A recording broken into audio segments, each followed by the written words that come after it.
当地时间26号，泽连斯基在白宫会见了美国总统拜登和副总统民主党总统候选人哈里斯，并向二人提交了关于乌克兰方面的胜利计划。会晤期间，拜登表示，他决定再次增加美国对乌克兰的安全援助。与此同时，俄罗斯总统普京在联邦安全会议上提出核威慑政策变化。外界分析认为，这是普京就乌克兰可能用远程武器袭击俄罗斯，向西方发出核警告。 根据白宫发布的一份声明，当地时间9月26号，美国总统拜登与乌克兰总统泽连斯基在白宫进行会面，双方就美国向乌克兰提供支持等问题进行了讨论。在会面中，拜登表示，他决定增加美国对乌克兰的安全援助，并称他决心为乌克兰提供获胜所需的支持。泽连斯基则提出了在战场上获胜的计划。Let me be clear: Russia will not prevail in war. Russia will not prevail. Ukraine will prevail, and we'll continue to stand by you every step of the way. So thank you for being here, and the floor is yours. Thank you so much, Mr. President. And I raised with President Biden the plan of victory. Today we are preparing to discuss the details to strengthen the plan. 白宫随后发表声明称，拜登总统坚决支持乌克兰胜利，并表示两国领导人将继续就经济、军事和外交领域进行深入磋商。尽管泽连斯基对具体细节守口如瓶，但美国官员透露，该计划包含美国进一步的军事援助，意在确保乌克兰不会在战场上失利，并明确表态乌克兰的未来属于西方世界。 在与泽连斯基会面期间，美国副总统、民主党总统候选人哈里斯公开谴责了特朗普团队提出的结束俄乌战争政策，称其为投降提议。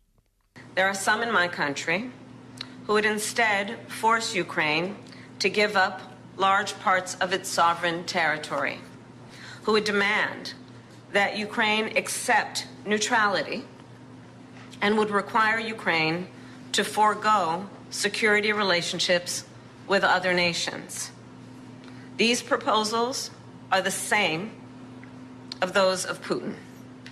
And let us be clear, they are not proposals for peace. Instead, they are proposals for surrender, which is dangerous and unacceptable. 另据媒体报道，特朗普当地时间26号宣布了将与泽连斯基会晤。 会晤地点在纽约的特朗普大厦。特朗普称，泽连斯基总统请求与我会面，我将于明天上午9点45分左右与他会面。乌克兰总统泽连斯基在美国访问期间与民主党高层会面的和睦场面，惹来共和党方面的强烈不满。当地时间9月25号，特朗普对泽连斯基发出最明确、最严厉的批评，指责泽连斯基拒绝与俄罗斯就俄乌冲突达成协议。他直言，乌克兰已毁于一旦。 泽连斯基却来到美国对自己恶意诽谤。此前，泽连斯基曾公开质疑特朗普关于当选后可迅速促成俄乌和平协议的说辞，称他觉得特朗普并不清楚如何停止这场战争。The president of Ukraine is in our country, and he's making little nasty aspersions toward your favorite president, me.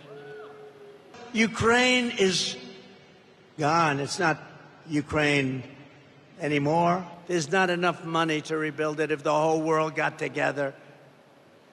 They're not going to be satisfied until they send American kids over to Ukraine, and that's what they're trying to do.